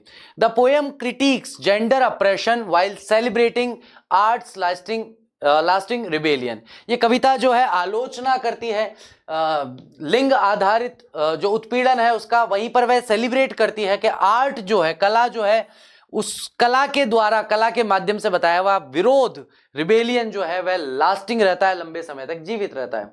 The poem contrast on Jennifer's subdued fear ridden existence under patriarchal oppression with the bold fearless tigers she creates. ये कविता जो है कॉन्ट्रास्ट या विरोधाभास में बताती है कि आंट जेनिफर के का जो नेचर है वह हार मानने वाला, झुक जाने वाला, एक तरीके से समर्पण के भाव वाला है, आत्मसमर्पण के भाव वाला.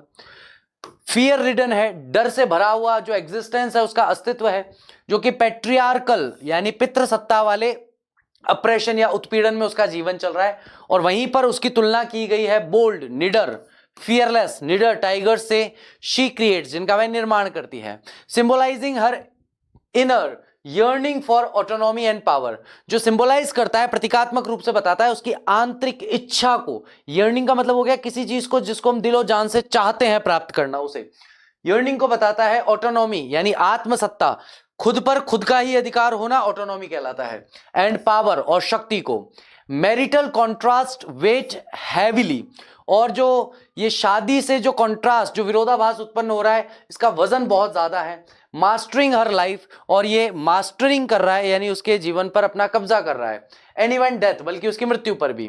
But her art transcendents morality, लेकिन उसकी मृत्यु जो है वह ट्रांसेंडेंट करती है यानी परिवर्तित करती है उसकी मॉरलिटी को, मॉर्टेलिटी को, उसकी मृत्यु को। इटर्नली प्रेसिंग प्राउड, कि भाई वह मृत्यु के बाद भी हमेशा वह तन कर चलती रहेगी प्राउड से, एंड अनअफ्रेड, और बिना डरे। Highlighting women's suppressed strength and art as a medium of silent revolt against gender inequality। ये जो कविता है ये हाईलाइट करती है दबी कुचली जो महिलाओं की शक्ति है उसे, और आर्ट को, कि आर्ट एक ऐसा माध्यम है, कला एक ऐसा माध्यम है जिससे साइलेंट यानी चुप रह करके भी रिवोल्ट किया जा सकता है, विद्रोह किया जा सकता है जेंडर इक्वालिटी के अगेंस्ट। Describe tigers. टाइगर्स कैसे हैं? तो प्रेंस हैं, ब्राइट टोपास कलर के डेनिजन्स हैं ऑफ अ ग्रीन वर्ल्ड।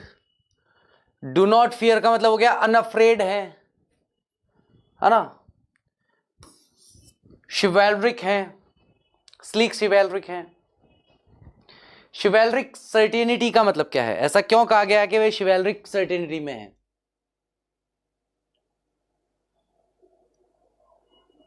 विरोधाभास में क्यों है? तो शिवेलरिक सर्टेनिटी में उनके होने का क्या कारण है?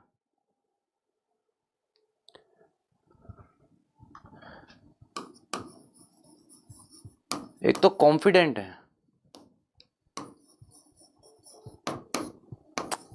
नोबल है, किंग लाइक है। कॉन्ट्रास्ट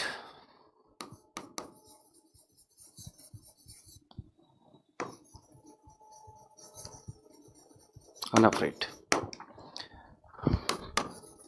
आंट जो है वो फियरफुल है और टाइगर जो है वो अनअफ्रेड है। कॉन्ट्रास्ट है। What do they symbolise? यही सारी चीजें सिंबलाइज करते हैं वो।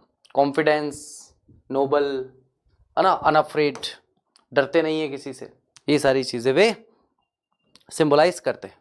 Aunt Jennifer's fingers fluttering through her wool find even the ivory needle hard to pull. The massive weight of Uncle's wedding band sits heavily upon Aunt Jennifer's hand. Why are her hands fluttering? She is afraid. डरी हुई है, afraid. What does the wedding band symbolize? Slavery or mastered by uncle,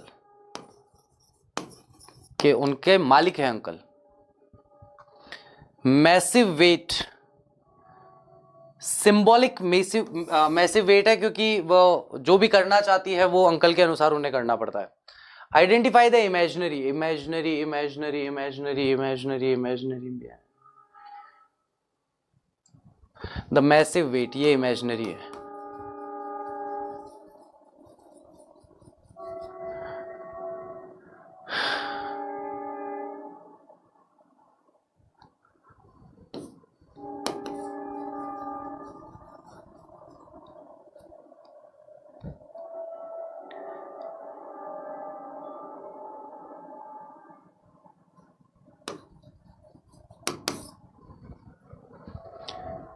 अगला बनाइए, last but not the least. चलिए, what will happen after her death?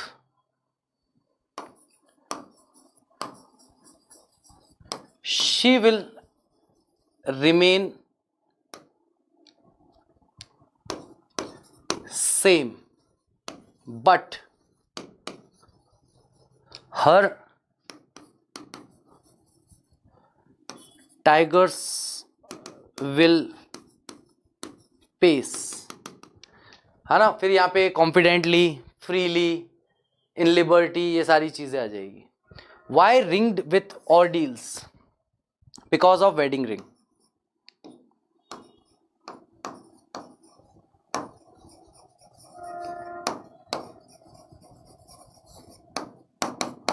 Plus uncle वाला point यहां आ जाएगा।